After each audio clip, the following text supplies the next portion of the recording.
Chris, you've not had your driver's licence for 6 months and here you are just about to compete in the British Rally Championship. That must be quite a daunting prospect. Yeah, it's going to be an unreal experience. I can't wait to get stuck in tomorrow. That's pretty confident talk from a young man. So you're 17. How many rallies have you done so far? I've done about 3 events, but I've had a few problems, and this is my first full rally in the Twingo R2, so just can't wait.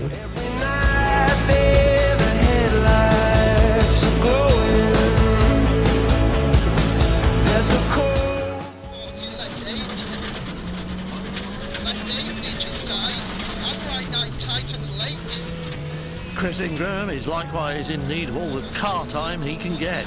He's just 17, as we heard at the start, only just passed his driving test and now straight in at the deep end in R2. We watched him improving every few hundred metres on the shakedown. Each successive run looked stronger and more confident than the last, and though it's still quite a busy cockpit, he is getting better by the mile.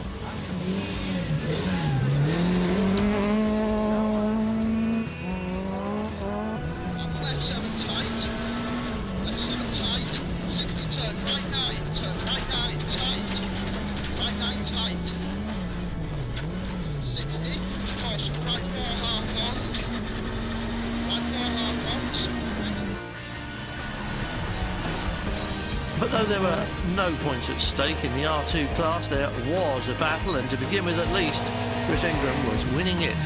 Fastest on the opening stage, he gave best to Nick Allen on the next, but then quickest on the next 2, coming out of service and continuing just as strongly.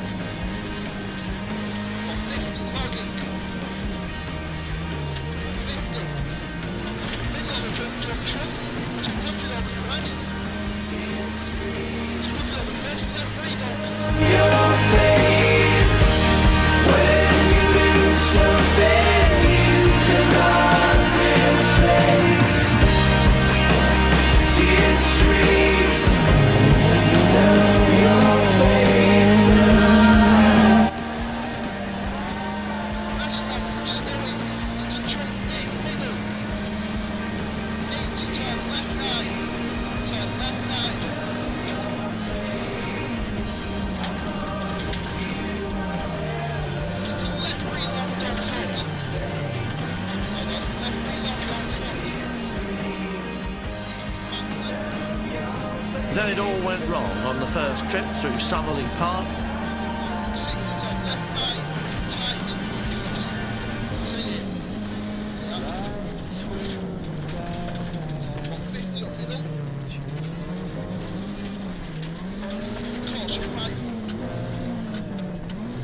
As Ingram searched for gears and drive, it was all over. A broken drive shaft ending what had seemed like a strong run.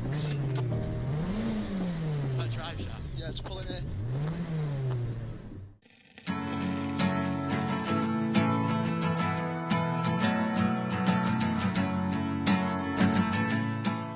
And as you can see, Chris Ingram did get the car sorted in time, although you couldn't see the real drama going on while he was chatting to us. He'd made a late decision to get the 190 horsepower upgrade for his R2 car, and the parts arrived with no time to fit them. Not just no time to spare, but no time at all to fit them, which is an immutable law of rallying at any level, as 10 minutes of social media trawling We'll quickly tell you on each round. Ingram was piling it on as the stages went by, and his confidence growing on every stage. He's looking and sounding fully committed already.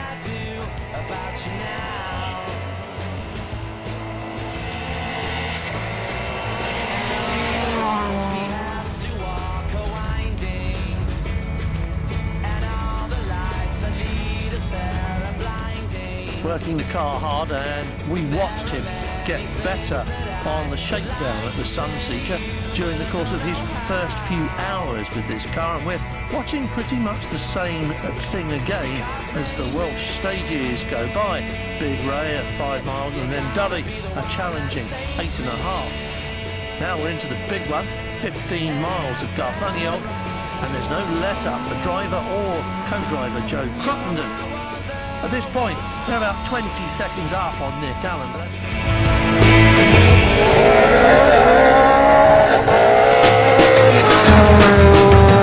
Today was gonna be the day, but they'll never throw it back to you. By now, you should have somehow realized what you're not to do. I don't believe that anybody feels the way I do about you now. Some other events. So back at it again, Ingram and Cruttenden working the car, and their lead on the run through the next stage and into service, and then the final 3 stages of the day to hopefully consolidate their lead. But hazard lights on, and Chris Ingram was in big trouble for the silliest of reasons. The fuel filler cap had come off, petrol splashed out in all the corners, and he was now struggling to complete the stage on fumes.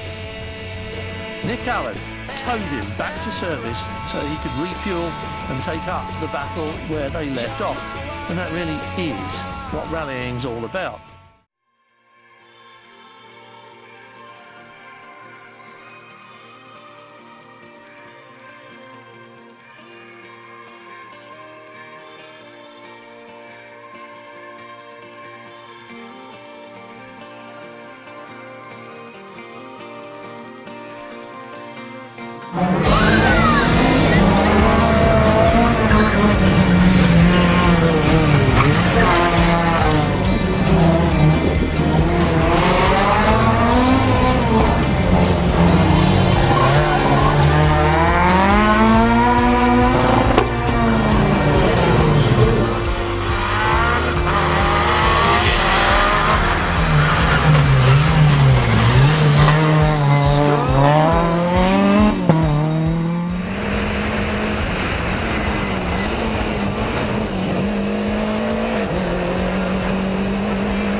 Chris Ingram here because on his first one through here earlier, I wasn't aware of his times, but I had whispered in my ear coming into this stage about some of the times that he is setting are very, very impressive. Chris, son of John, who's a competitor in WRC cars previously. Chris, good to see you again. Yeah, that was really, really slippery there. We're just trying to keep it together now and get through the day without having any dramas now. And you remember everything everyone said, you know, good steady finish, good steady run, and I mean, people are talking about some of your times and certainly already starting to talk about your performance. Yeah, well, I've got to try and ignore the times, otherwise I'll get caught up in the heat, but so I've just got to do my best. Well, keep doing what you're doing because it's going the right way. Thank you. Yeah, I mean, people had said before about how well he was doing it. You know, Chris, very young, and in the Renault Twingo, run this weekend by McKinsey Motorsport. The relationship with John goes back a long way, but that's very good to see him here as far as here tonight.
Chris, at 17 years old, it's all an uphill battle, isn't it?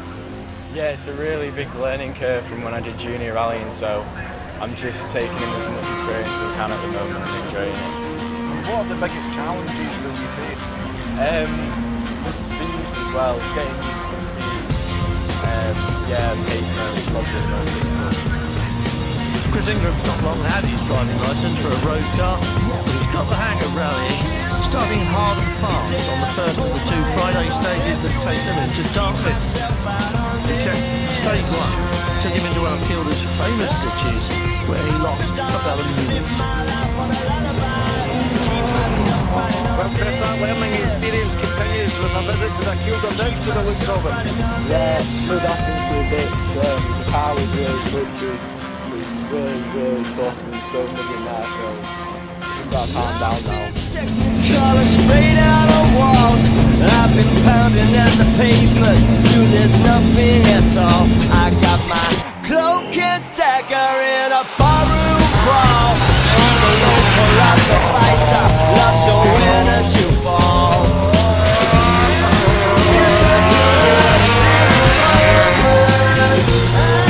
I'm always losing to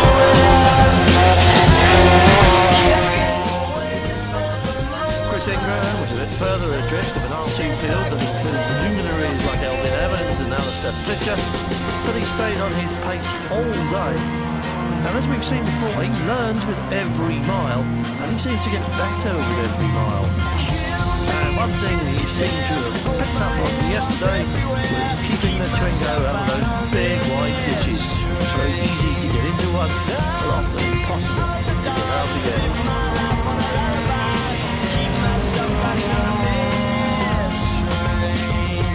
Well, Chris, it's been your first Pirelli rally. What difficulties did you experience? On the first stage we went off into one of the famous ditches, and then today we got 2 bunches and a misfire later on, but just really happy we got to the finish. For the people, they don't matter at all. I'll be waiting in the shadows till the day that you fall. Is the girl still alone?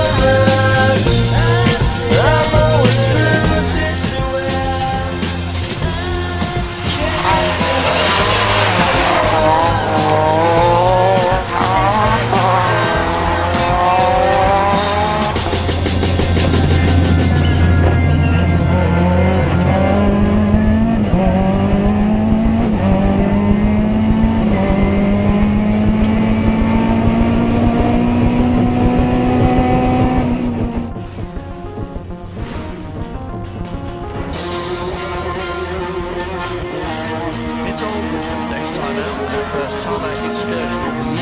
Takes us through the centre of Dart, then out into the surrounding road.